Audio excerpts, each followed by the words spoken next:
සියලුම තුලා ලග්න හිමියන්ට සුබ දවසක් ප්‍රාර්ථනා කර සිටිනවා. ඉතින් අලුත් දවසක් ආරම්භ වෙලා තියෙනවා. අලුත් මාසයක් ආරම්භ වෙලා තියෙනවා. 2026 අප්‍රේල් මාසයේ අලුත් අවුරුදු මාසය හැමෝටම සුබ ඵල ගෙන දෙන ඒ වගේම ඊටාම වාසනාවන්ත මාසයක් විදිහට මේ අප්‍රේල් මාසය ඇත්තටම හඳුන්වන්න පුළුවන්. ඉතින් ඔබේ ලග්නයටත් මේ අවුරුදු මාසය කොහොමද කියන එක ගැන කතා කරන්න තමයි මම මේ වීඩියෝ එක ඔබ වෙත රැගෙන එන්නේ. ඊට කලින් මතක් කරන්න ඕනේ ඇත්තටම මගේ channel එකේ තුලා ලග්න හිමියන් වෙනුවෙන් කරපු වීඩියෝ එකක් තියෙනවා. ඔබට හැකියාවක් තියෙනවා නම් අනිවාර්යෙන්ම මේ වීඩියෝ එක නරඹන්න. මේ වීඩියෝ එකේ මම සඳහන් කරලා තියෙනවා තුලා ලග්න හිමියන් ගැන, විශේෂයෙන්ම තුලා ලග්න හිමියන්ගේ ගතිගුණ, රැකියා, ව්‍යාපාර කටයුතු, ඒ වගේම දුර්වලතා, ආදරේ, විවාහය, මේ සියලු දේවල් ගැන මම සඳහන් කරලා තියෙනවා. ඔබට හැකියාවක් තියෙනවා නම් මේ වීඩියෝ එක අනිවාර්යෙන්ම නරඹන්න. ඒ වගේම ඉල්ලා සිටිනවා මේ වීඩියෝ එකේ අවසානයේ දක්වාම රැඳී සිටින්න කියලා. මොකද මේ වීඩියෝ එකේ අවසානයේ මම කතා කරන්න බලාපොරොත්තු වෙමින් ඉන්නවා ඇත්තටම. තුලා ලග්න හිමියන්ට විශේෂයෙන්ම ඔබේ ජීවිතේ සාර්ථක කරගන්න කරන්න ඕන වත්පිළිවෙත් කීපයක් ගැන මම කතා කරන්න බලාපොරොත්තු වෙනවා. ඉතින් ඒ නිසා වීඩියෝ එක අවසානයේත් එක්ම රැඳී සිටින්න. ඒ වගේම මේ වීඩියෝ එකෙන් මම බලාපොරොත්තු වෙන්නේ මේ අප්‍රේල් මාසයේ තුල ඔබේ ලග්නයට මොන වගේ බලපෑමක් ඇති වෙනවද? මේ ග්‍රහ පීඨින් එක්ක ඔබට මොන වගේ බලපෑමක්ද තියෙන්නේ? සහ ප්‍රධාන ග්‍රහ මාරුවීම් හතරක් මේ මාසයේ සිද්ධ වෙනවා. අනේ ග්‍රහ මාරුවීම් හතර ඔස්සේ ඔබේ ජීවිතයට මොන වගේ බලපෑමක් ඇති වෙනවද කියන කාරණය ගැන කතා කරන්න තමයි මේ වීඩියෝ එක අද ඔබ වෙත රැගෙන එන්නේ. ඒ වගේම තමයි මම මුලින්ම සඳහන් කරනවා මම මේ ගෙන එන හැම වීඩියෝ එකක්ම ඔබට තේරෙන භාෂාවෙන් තමයි කතා කරන්නේ. මොකද ඔබට අමාරු ජෝස්‍ය වචනේ පාවිච්චි කරලා ඔබට මේ ගැන පැහැදිලි කිරීම කරොත් ඇත්තටම සමහර දේවල් ඔබට තේරෙන්නේ නැහැ. ඒ නිසා ඔබට තේරෙන සිංහලෙන් මම කතා කරන්නේ මේ සියලු ග්‍රහ බලපෑම් ගැන, ග්‍රහ මාරුවීම් පිළිබඳව, ඒ වගේම ඒ ග්‍රහ මාරුවීම් තුලින් සහ ග්‍රහ පීඨීම් තුලින් ඔබේ ජීවිතේට මොන වගේ බලපෑමක් ඇති වෙනවද කියන කාරණය බොහොම සරලව තමයි පැහැදිලි කරන්නේ. ඒ නිසා ඔබට තේරුම් ගන්න හැකි විදිහට මම මේ වීඩියෝ එක ඔබ වෙත ගෙන එනවා. ඒ නිසා වීඩියෝ එක අවසානයේ තෙක්ම රැඳී සිටින්න. ඉතින් අපි මුලින්ම බලමු තුලා ලග්න හිමියන්ගේ වර්තමාන කේන්ද්‍ර සටහන තුල, ඒ කියන්නේ තත්කාල කේන්ද්‍ර සටහන තුල මොන වගේ ග්‍රහ සිත්තමක්ද තියෙන්නේ කියන කාරණය. අපි මුලින්ම කේන්ද්‍ර සටහනේ පස්වැන්නෙන් පටන් ගමු. පස්වැන්නේ ඔබේ රැඳිලා සිටිනවා මේ වෙලාවේ රාහු, බුධ, කුජ කියන ප්‍රධාන ග්‍රහයෝ තුන්දෙනා. ඒ වගේම 6 වෙන්නේ සෙන්සුරු, රවි කියන ග්‍රහය දෙන්න ඉන්නවා. සිකුරු ග්‍රහය 7 වෙන්නේ ඉන්නවා. ගුරු ග්‍රහය 9 වෙන්නේ ඉන්නවා. කේතු ග්‍රහය 11 වෙන්නේ, චන්ද්‍ර ග්‍රහය 12 වෙන්නේ රැඳිලා සිටිනවා. ඒ විදිහට තමයි ග්‍රහය ස්ථානගත වෙලා ඉන්නේ අප්‍රේල් පළවෙනිදා කියන දවස වෙනකොට. ඉතින් මේ ග්‍රහයෝ සමහර ග්‍රහයෝ මේ මාසය තුල ඇත්තටම ඊළඟ රාශියට මාරුවීමක් සිද්ධ වෙනවා. ග්‍රහ මාරුවීම් හතරක් සිද්ධ වෙනවා. ඒ තමයි කුජ ග්‍රහයගේ මාරුවීම, බුධ ග්‍රහයගේ මාරුවීම, රවි ග්‍රහයගේ මාරුවීම සහ සිකුරු ග්‍රහයගේ මාරුවීම මේ මාසය තුල සිද්ධ වෙනවා දවස් 4ක් තුල. ඉතින් මේ ග්‍රහ මාරුවීම් ගැනත් මම කතා කරනවා මේ වීඩියෝ එක තුලින්. අපි මුලින්ම බලමු ඒ ග්‍රහ මාරුවීම් සමගම ඔබේ කේන්ද්‍ර සටහනට මේ මාසය තුල, මේ අප්‍රේල් මාසය තුල මොන වගේ බලපෑමක් ඇති වෙනවද කියන කාරණය. ඔබේ කේන්ද්‍ර සටහනේ මේ අප්‍රේල් මාසයේ ආරම්භයේදීම රාහු, බුධ, කුජ කියන ග්‍රහය තුන්දෙනා ස්ථානගත වෙලා ඉන්නේ හරියටම පස්වැන්නේ. ඉතින් පස්වැන්නේ ප්‍රධාන ග්‍රහය තුන්දෙනෙක් රැඳිලා සිටිනවා. ඒ නිසා විදේශගතයින් බලාපොරොත්තුෙන් ඉන්න තුලා ලග්න හිමියෙක් ඉන්නවා නම් ඔබේ විදේශගතයින් සාර්ථක කරගන්න මේ මාසෙ විතරක් නෙමෙයි ඔබට අවස්ථාව තියෙනවා මේ අවුරුද්ද පුරාවටම. මොකද රාහු ග්‍රහය ඔබේ කේන්ද්‍ර සටහනේ මේ අවුරුද්දේ දෙසැම්බර් දක්වාම රැඳී සිටිනවා. ඉතින් ඒ නිසා අනිවාර්යයෙන්ම ඔබට විදේශගතයින් සඳහා හොඳ අවස්ථාවක් මේ වෙලාවේ තියෙනවා. ඉතින් විදේශගත වෙන්න බලාපොරොත්තු වෙමින් ඉන්න විශේෂයෙන්ම උසස් අධ්‍යාපන කටයුතු සඳහා විදේශගත වෙන්න බලාපොරොත්තු වෙමින් ඉන්න තුලා ලග්න හිමියෙ ඉන්නවනම් ඔබට ඒ අවස්ථාව අනිවාර්යයෙන්ම ලබා ගන්න පුළුවන්. මේ මාසෙත් ඔබට ඒකට අවස්ථාව තියෙනවා. ඔබේ විදේශගතයින් සම්බන්ධයෙන් තියෙන සියලුම වැඩ කටයුතු සාර්ථක කරගන්න ඔබට මේ මාසේ අවස්ථාව ලැබෙනවා. ඒ වගේම විදේශගත වෙන්නත් ඔබට අවස්ථාව ලැබෙනවා. ඒ නිසා විදේශගතයින් සම්බන්ධයෙන් ඊටාම සුබ පිහිටීමක් තමයි මේ වෙලාවේ තුලා ලග්න හිමියන්ට තියෙන්නේ. ඒ වගේම තමයි දරුඵල බලාපොරොත්තුෙන් ඉන්න තුලා ලග්න හිමියෙක් ඉන්නවා නම් ඇත්තටම මේ කාල සීමාව තුළ විශේෂයෙන්ම දරුඵල සම්බන්ධයෙන් නිතර වෛද්‍ය උපදෙස් ගන්න සිද්ධ වෙන ග්‍රහ පීඨයක් තියෙනවා. ඔබට ඒ වෙනුවෙන් ගොඩක් ගමන් බිමන් යන්න සිද්ධ වෙයි. විශේෂයෙන් වෛද්‍යවරු මුණ ගැසෙන්න සිද්ධ වෙයි. වෛද්‍ය ප්‍රතිකාර ලබා ගන්න සිද්ධ වෙයි. අන්න එහෙම ග්‍රහ පීඨෙමුකුත් තුලා ලග්න හිමියන්ට මේ වෙලාවේ ඇති වෙලා තියෙනවා. ඊළඟ අපි බලමු ඔබේ කේන්ද්‍ර සටහනේ 6 වෙන්න. 6 වෙනි කියන්නේ ඇත්තටම කෙනෙක්ගේ රෝගස්ථානය. 6 වෙන්නේ ඔබේ සෙනසුරු ග්‍රහය රැඳිලා සිටිනවා. ඇත්තටම සෙනසුරු ග්‍රහය 2025 මාර්තු 29 ඉඳලා ලබන අවුරුද්ද. ඒ කියන්නේ 2027 ජූනි මාසේ 3 වෙනකන් ඔබේ කේන්ද්‍ර සටහනේ 6 වෙනි රෝගස්ථානයේ ගමන් කරනවා. ඒ නිසා මම තුලා ලග්න හිමියන්ට පැහැදිලිව මේ වෙලාවේ සඳහන් කරන දෙයක් තියෙනවා. ඒ තමයි ඔබ වාහනයක් පදවනවා නම් ඒක බයික් එකක් වෙන්නත් පුළුවන් වෙන යම් වාහනයක් වෙන්න පුළුවන්. ඔබ මේ වෙලාවේ පරිස්සම් විය යුතුමයි ලබන අවුරුද්දේ ජූනි මාසේ 3 වෙනිදා වෙනකම්. ඔබේ ආරක්ෂාව ඔබ අනිවාර්යයෙන්ම මේ වෙලාවේ ඔබ විසින්ම සලසා ගන්න ඕනේ. වාහනයක් පද වෙනකොට අනිවාර්යයෙන්ම හිමී යන්න, පරිස්සමින් යන්න, ඒ දේ අවබෝධ කරගන්න. ඒ විතරක් නෙමෙයි දුර ගමන් බිමන් වලින් වැළකී සිටින්න පුළුවන් නම් වඩා හොඳයි. මම තුලාලක් හිමියන්ගේ ඉල්ලා සිටිනවා ලබන අවුරුද්දේ ජූන මාසේ 3 වෙනකන් දුර ගමන් බිමන් යන්න එපා. ඒ වගේම ඔබ කිසිම අවදානමක් ගන්න එපා. ඒ කියන්නේ අවදානම් වැඩවලින් පුළුවන් තරම් ඈත් වෙලා ඉන්නවා නම් වඩා හොඳයි. ඒ කියන්නේ ඔබ අනතුරු සිද්ධ වෙන්න පුළුවන් කියලා හිතන හැම දෙයකින්ම ඈත් වෙලා ඉන්න. මොකද සෙන්සරු ගහ ඔබේ රෝගස්ථානයේ ඉන්නවා කියලා කියන්නේ ඔබට පොඩි පොඩි අනතුරු වෙන්න පුළුවන්. ඔබේ අතපෑවලට යම්සි හානිවීම සිද්ධ වෙන්න පුළුවන්. ඉතින් ඒ නිසා ඇත්තටම ඔබ ඒ ගැන සැලකිලිමත් විය යුතුමයි. මේ මාසෙ විතරක් නෙමෙයි මේ අවුරුද්ද පුරාවටම ලබන අවුරුද්දේ ජූනි මාස 3 වෙනිදා වෙනකන් ඔබේ ආරක්ෂාව ගැන ඔබ හිතලා අනිවාර්යයෙන්ම වැඩ කරන්න ඕනේ. ඒ වගේම තමයි සිකුරු ග්‍රහය ඔබේ කේන්ද්‍ර සටහනේ 7 වෙනි ගමන් කරනවා මේ මාසේ 19 වෙනිදා වෙනකන්. සිකුරු මාරුවක් සිද්ධ වෙනවා අප්‍රේල් 19 වෙනිදා. ඒ 19 වෙනිදා වෙනකම්ම සිකුරු ග්‍රහය ඔබේ කේන්ද්‍ර සටහනේ 7 වෙනි වහ ස්ථානයේ ගමන් කරනවා. ඒ කියන්නේ ඔබේ හතර කේන්ද්‍රය තුල සිකුරු ග්‍රහය ගමන් කරනවා. අන්න ඒ පිහිටීමත් එක්ක අප්‍රේල් 19 වෙනිදා වෙනකන් ඔබට විශේෂයෙන්ම ඔබේ රැකියාවට, ව්‍යාපාර කටයුතු වලට, ඔබේ වෘත්තියට, ඔබේ ආදායම් මාර්ග වලට සහ ඔබේ විවාහයට, ආදර සම්බන්ධතාවලට සහ ඔබේ ජීවිතයේ සියලුම දේවල් වලට ඔබට ඊටාම වටිනා ඊටාම සුබ කාල පරිච්ඡේදයක් තමයි මේ වෙලාවේ ගෙවමින් තියෙන්නේ. මොකද සිකුරු ග්‍රහය කියලා කියන්නේ තුලා ලග්න හිමියන්ගේ ලග්නාධිපති නායක ග්‍රහය. ඒ නිසා ලැබීම් පැත්ත ඊටාම හොඳයි මේ කාල සීමාව තුළ විශේෂයෙන්ම අප්‍රේල් 19 වෙනකන් මේ සිකුරු ග්‍රහය ප්‍රධාන කොටු හතර ඇතුලේ හතර කේන්දරේ ගමන් කරනවා කියලා කියන්නේ ඔබට ඔබේ ජීවිතයේ ගොඩාක් දේවල් සාර්ථක කරගන්න ලැබෙන්න වාසනාව තියෙන කාල සීමාවක් තමයි ඔබ මේ වෙලාවේ පහු කරමින් ඉන්නේ. විශේෂයෙන්ම මේ කාල සීමාව තුලා ලග්න හිමියන්ට අලුත් ව්‍යාපාර කටයුතු ආරම්භ කරන්න ඉතාම සුබ කාලයක් විදිහට තමයි මම සඳහන් කරන්නේ. තමන්ට හැකියාවක් තියෙන ශ්‍රේෂ්ඨත්වයට තෝරගෙන තමන්ටම කියලා ව්‍යාපාර කටයුත්තක් ආරම්භ කරන්න බලාපොරොත්තු වෙමින් ඉන්නවා නම් ඔබට ඒ සඳහා අප්‍රේල් 19ට කලින් වාසනාව තියෙනවා. ඔබට පුළුවන් ඔබේ බලාපොරොත්තු වෙන ඔබේ ව්‍යාපාර කටයුතු ආරම්භ කරන්න. එහෙම නැත්නම් ඔබට අලුත් රැකියාවක් සඳහා ඔබ අයදුම් කරන්න බලාපොරොත්තු වෙමින් ඉන්නවා නම් හෝ රැකියාව අවස්ථාවක් බාර ගන්න බලාපොරොත්තු වෙමින් ඉන්නවා නම් නව රැකියාවකට යන්න බලාපොරොත්තු වෙමින් ඉන්නවා නම් මේ කාල සීමාව ඔබට ඒ සඳහාත් ඊටාම සුබයි කියන දේ මතක් කරන්න ඕනේ. ඒ වගේම තමයි ඔබ අලුතෙන් ඉඩමක් වාහනයක් මිලදී ගන්න බලාපොරොත්තු වෙමින් ඉන්නවා නම් තුලා ලග්න හිමියන්ට මේ වෙලාවේ ඒකටත් ඊටාම සුබ අවස්ථාවක් තියෙනවා කියන දේ මතක් කරන්න ඕන. ඔබට අලුතෙන් දේවල් ඔබේ ජීවිතයට එකතු කරගන්න මේ වෙලාවේ ඊටාම සුබයි කියන දේ මතක් කරන්න ඕනේ. ඒ වගේම තමයි ඔබේ කේන්ද්‍ර සටහනේ 9 වෙනි පුණ්‍යස්ථානයේ ගුරු ග්‍රහය ගමන් කරනවා මේ කාල සීමාව තුළ. ඉතින් ඒ නිසා ඔබට අවස්ථාව තියෙනවා ඇත්තටම පින් දහම් කටයුතු වල නිරත වෙන්න, සමාජ සේවා කටයුතු වල නිරත වෙන්න, ඒ වගේම ආගමික කටයුතු වලට සම්බන්ධ වෙන්න ඔබට අවස්ථාව තියෙනවා. ඒ විතරක් නෙමෙයි ඔබට දුර ගමන් බිමන් උනත් යෙදෙන්න පුළුවන් ආගමික දේවල් සම්බන්ධයෙන් ඔබට දුර පළාත් වලට එහෙම නැත්නම් ආගමික ස්ථාන වලට යන්නත් ඔබට අවස්ථාව ලැබෙයි. ඒත් එක්ක මතක් කරන්න ඕනේ ගුරු ග්‍රහය 9 වෙනි රැඳිලා ඉන්නවා කියලා කියන්නේ ඔබේ අධ්‍යාපන කටයුතු වලට ඉතාම හොඳයි. ඒ නිසා අධ්‍යාපන කටයුතු හදාරන තුලා ලග්න හිමියෙක් ඉන්නවා නම් නියත වශයෙන්ම ඔබට අධ්‍යාපන කටයුතු වල නිරත වෙන්න මේ වෙලාවේ හොඳ අවස්ථාවක්. ඒ වගේම තරග විභාග වලට ඉතාම හොඳ අවස්ථාවක්. ඒ විතරක් නෙමෙයි අලුතෙන් පාඨමාලාවක් ආරම්භ කරන්න කවුරු හරි බලාපොරොත්තු වෙමින් ඉන්නවා නම් ඔබට ඒකටත් මේ වෙලාවේ ඉතාම හොඳ අවස්ථාවක් තියෙනවා කියන දේ මතක් කරන්න ඕනේ. ඊළඟට මට මේ තුලා ලග්න හිමියන්ට විශේෂයෙන්ම මතක් කරන්න ඕන කාරණාවක් තියෙනවා. ඒ තමයි ඔබේ කේන්ද්‍ර සටහනේ කේතු ග්‍රහය රැඳිලා සිටින්නේ ඔබේ 11 වෙනි අයස්ථානයේ. කේතු ග්‍රහය මේ මාසෙ විතරක් නෙමෙයි ඇත්තටම මේ අවුරුද්දේ අවසානයේ දක්වාම දෙසැම්බර් දක්වාම ඔබේ කේන්ද්‍ර සටහනේ 11 වෙනි ගමන් කරනවා. ඉතින් කේතු කියන්නේ ඇත්තටම ඒ තරම්ම හොඳ ග්‍රහයෙක් නෙමෙයි. අධ්‍යාපන කටයුතු වලට නම් ඊටාම සුබ ග්‍රහයෙක්. නමුත් වෙන කිසිම දෙයකට ඒ තරම්ම සුබ ඵලගෙන දෙන ග්‍රහයෙක් වෙන්නේ නැහැ. ඒතර මේ ග්‍රහය මේ කේතු කියන ග්‍රහය ඔබේ 11 වෙනි ඉන්නවා කියලා කියන්නේ ඔබට හදිසි වියදම් යෙදෙනවා. ඒ වගේම අනවශ්‍ය වියදම් යෙදෙනවා. ඒ කියන්නේ ඔබට නොසිතූ වෙලාවකදී ඔබේ තියෙන අතේ තියෙන මුදල් අහිමි වෙන්න, එහෙම නැත්නම් මුදල් නැති වෙන්න, එහෙම නැත්නම් අනවශ්‍ය විදිහට වියදම් වෙන්න කරුණු කාරණා යෙදෙනවා. ඒ නිසා ඔබ බොහෝම කල්පනාකාරී වෙන්න ඕනේ. ඔබේ මුදල් සම්බන්ධයෙන් කල්පනාකාරී වෙන්න ඕනේ. ඔබ යම්සි මුදලක් මේ වෙලාවේ ඉතුරු කරගෙන ඉන්නවා නම්, මේ මුදල මේ වෙලාවේ රැක ගන්න මතක තියාගන්න. ඒ කියන්නේ අනවශ්‍ය විදිහට මුදල් වියදම් කරන්න එපා. මොකද මේ වෙලාවේ ඔබේ ඉතිරි කිරීම අඩු වෙන කාලයක් විදිහට තමයි සඳහන් කරන්න පුළුවන්. මොකද මේ කේතු ග්‍රහයගේ පිහිටීමත් එක්ක ඔබේ අතේ ඉතිරි මුදල් ප්‍රමාණය අඩු වෙනවා, වියදම් වැඩි වෙන්න පුළුවන්. වියදම් වැඩි වෙන්නේ ඔබේ තියෙන මුදල් නැති වෙන්න. ඉතින් ඒ නිසා ඔබ මේ ගැන අනිවාර්යයෙන්ම සැලකිලිමත් විය යුතුමයි. ඒ වගේම මම මතක් කරන්න ඕනේ මේ වෙලාවේ ඔබ කිසිම විටක මුදල් ණයට ගන්නත් එපා, ණයට දෙන්නත් එපා, අප වලට අත්සන් කරන්නත් එපා. මේ වෙලාවේ කිසිම ගනුදෙනුවකට යන්න එපා.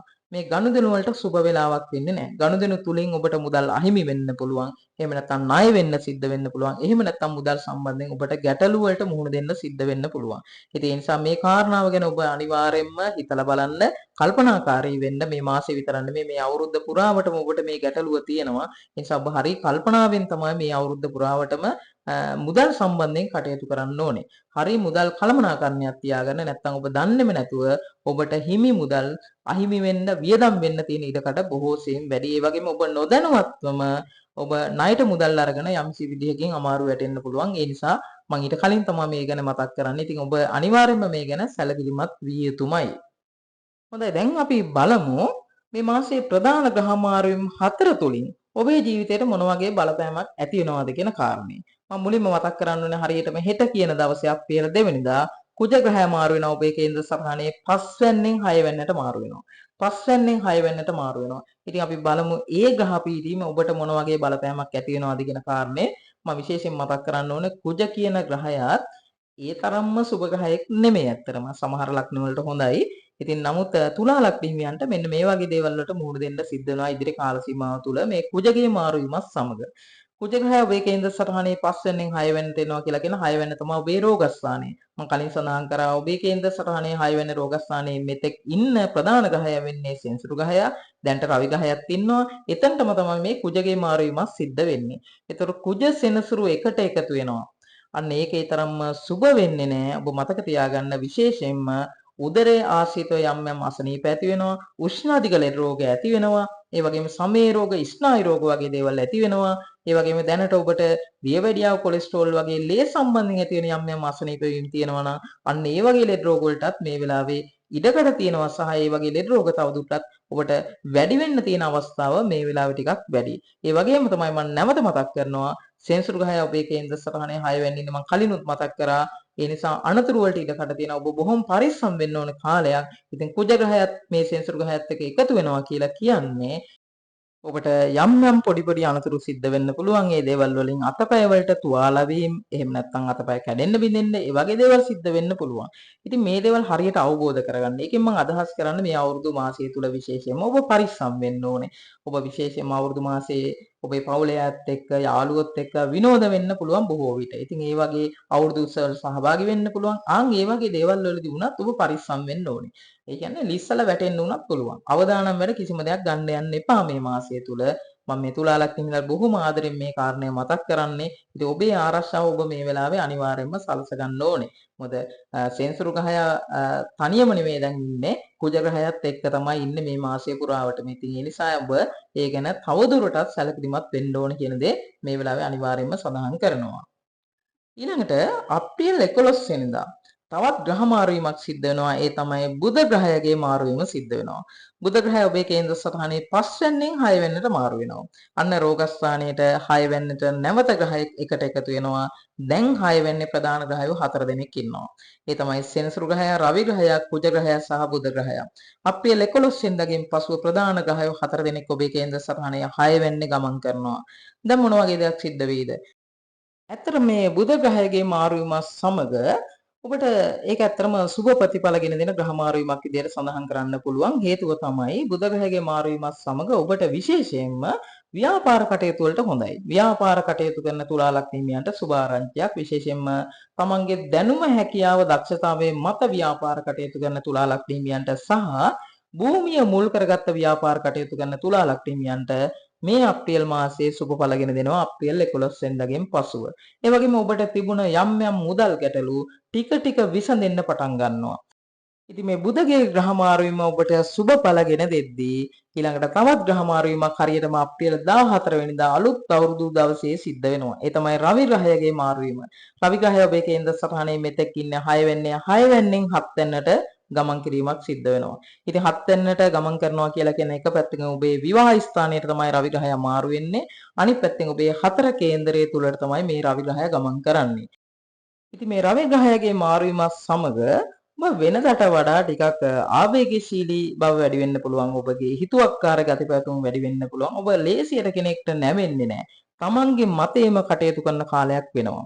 ඒ වගේම මම විශේෂයෙන් මතක් කරන්න ඕනේ හරියටම අප්‍රේල් 14 වෙනිදා අවුරුදු දවස් තමයි මේ රවි ග්‍රහයේ මාරු වීම සිද්ධ වෙන්නේ. ඉතින් අවුරුදු දවසෙන් පසුව ඔබ බොහෝ විට ඔබේ යාළුවෝ සමග ඔබේ පවුලේ අය සමග කටයුතු කරනවා, කාලය ගත කරනවා. ඉතින් ඒ හැම අවස්ථාවකදීම ඔබ මතක තබා ගන්න ඕනේ ඔබට යම්කිසි දේවල් සම්බන්ධයෙන් තරහ ඇති වෙන්න පුළුවන්, කෝපයක් එන්න පුළුවන්. ඔබ මේ හැම තැනකදීම ඉවසන්න ඕනේ.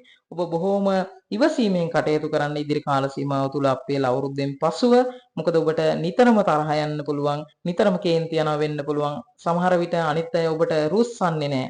ඔබට සමහර අය එපා වෙන්නත් පුළුවන්. හැබැයි ඔබ බොහෝම කල්පනාවෙන් කටයුතු කරන්න, ඉවසීමෙන් කටයුතු කරන්න, මොනම විදිහකින්වත් ඔබේ තියෙන තරහව, කෝපය ඔබේ පවුලේ අය සමග ඒ වගේම යහළුවෝ සමග, හිතවත් අය සමග බෙදා හදා ගන්න එපා. තරහව නෙමෙයි ඔබ බෙදා හදා ගන්න ඕනේ.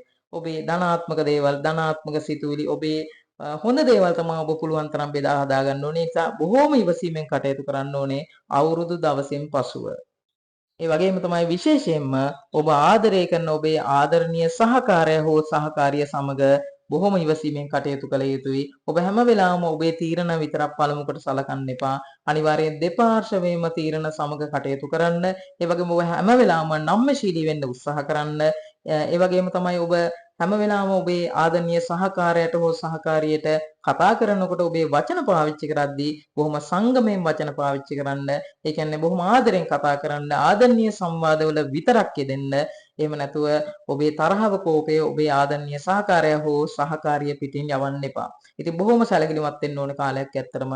විශේෂයෙන්ම ඔබේ හිතුවක්කාර ගති පැවතුම් පෙන්වන කාලයක් වෙනවා. ඔබ කාටවත්ම නැමෙන්නේ නැහැ. ඔබ ඔබේ මතේම කටයුතු කරන කාලයක් වෙනවා. අවුරුදු දවසෙන් පසුව මේ රවිගේ මාරු වීමත් සමග.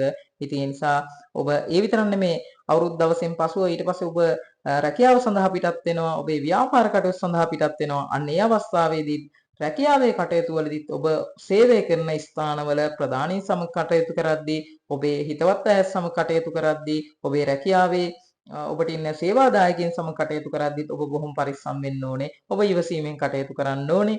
ඔබට පුළුවන් නම් ඔබ නිහඬව කාලය ගත කරන්න. ඒ කියන්නේ නිහඬ වෙන්න පුළුවන් තරම් උත්සාහ කරන්න. වචන බොහොම අඩුවෙන් පිට කරන්න. එහෙම වුණොත් මම විශ්වාස කරනවා ඔබට මේ මාසේ අවුරුදු දවසින් පසුව ඒ කියන්නේ හැමෝම එක්ක සතුටින් ඉන්න පුළුවන්.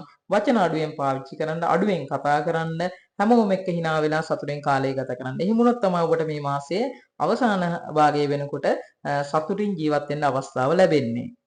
ඉතින් මේ රවිගේ මාරු වීමත් සමග ඔබට මේ සිද්ධ වෙන දේවල් ගැන මම තවදුරටත් පැහැදිලි කිරීම කරේ. ඇත්තටම සිකුරු ග්‍රහයත් 7 වෙනි ඉඳලා 7 වෙනින් මාරු වෙනවා හරියටම 19 වෙනිදා. සිකුරු ග්‍රහය ඔබේ කේන්ද්‍ර සටහනේ 7 වෙනින් 8 වෙනිට මාරු වෙනවා. අන්න එතනදි මතක තියාගන්න රවි ග්‍රහය තවදුරටත් ඔබේ 7 වෙනි තනි වෙනවා. තනි ග්‍රහයක් වෙනවා. ඒතර ඔබේ 7 වෙනි ඉන්නේ රවි ග්‍රහය විතරයි. ඉතින් ඔබට වෙනදාට වඩා ඒ නිසා කේන්ති යන්න පුළුවන්. අන්න ඒ නිසාමයි මම ඔබට ඒ කාරණා සම්බන්ධයෙන් පැහැදිලි කිරීම කරේ. ඉතින් මේ දේවල් ඔබ අවබෝධයෙන් කටයුතු කරන්න මේ දේවල් සම්බන්ධයෙන් ඔබට එහෙම වුණොත් පුළුවන් ඇත්තටම හැමෝම එක්ක සතුටින් කාලය ගත කරන්න. ඔබ දන්නවා එතකොට ඔබට මේ වගේ දේවල් සිද්ධ වෙන්න පුළුවන් කියලා. ඒතර මාසේ ආරම්භයේදීම ඔබ මේ වීඩියෝ එක අහනවා නම් ඔබට පුළුවන් ඔබට මේ වගේ දේවල් සිද්ධ වෙයි කියලා හිතලා ඔබට මේ දේවල් වලින් පරිස්සම් වෙන්න ඔබට හැකියාව ලැබෙනවා. ඒ වගේම තමයි සිකුරු ග්‍රහයගේ මාරු වීමත් සමග අප්‍රේල් 19 වෙනිදාගෙන් පසුව සිකුරු ග්‍රහය 7 වෙනින් 8 වෙනිට මාරු වෙන්නේ. ඒ ග්‍රහ මාරු වීමත් සමග ඔබට මෙතෙක් තිබුණ යම්කිසි අසනීප තත්ත්ව, ලෙඩ රෝග, විශේෂයෙන්ම උදරයේ ආශ්‍රිතව ඇති වුණ අසනීප තත්ත්ව, ඒ වගේම ලේ සම්බන්ධයෙන් ඇති වෙලා තිබුණ අසනීප තත්ත්ව, උෂ්ණාධිකඩ රෝග යම් තාක් දුරකට අවම වීමක් සිද්ධ වෙනවා කියන දේත් මතක් කරන්න ඕනේ. ඒ විතරක් නෙමෙයි ඔබට වෙනදට වඩා ඔබේ සහෝදර සහෝදරියන්ගෙන් සහයෝගය උදව් පදව් ලැබෙන කාල සීමාවක් විදිහටත් ඇත්තටම සඳහන් කරන්න පුළුවන්. ඉතින් සිකුරු ග්‍රහයාගේ මාරු වීම ඔබට සුබඵලගෙන දෙනවා. විශේෂයෙන්ම ඔබට උසස් නිලධාරීන්ගේ සහයෝගය ලැබෙන, ඔබට සහෝදර සහෝදරයන්ගේ සහයෝගය ලැබෙන, ඒ වගේම ඔබට තිබුණ අසනීප ලෙඩ දුක් දුරු වෙන ග්‍රහ මාරු වීමක් විදිහට සිකුරු ග්‍රහ මාරු වීම හඳුන්වන්න පුළුවන්. ඉතින් මේ විදිහට තමයි ඇත්තටම මේ අප්‍රේල් මාසයේ ඔබට ගෙවිගෙන යන්නේ. මම සඳහන් කරපු කරුණු කාරණා ඔස්සේ ඔබට පුළුවන් මේ මාසයේ සැලසුම් කරන්න, ඒ වගේම මේ මාසයේ සාර්ථක කරගන්න. කෙසේ වුණත් මම ඔබගෙන් ඉල්ලා සිටින්නේ සෑම උදෑසනක්ම ධනාත්මක සිතුවිලි වලින් ආරම්භ කරන්න, ඒ වගේම සිනහමුසු මූණෙන් දවස ආරම්භ කරන්න.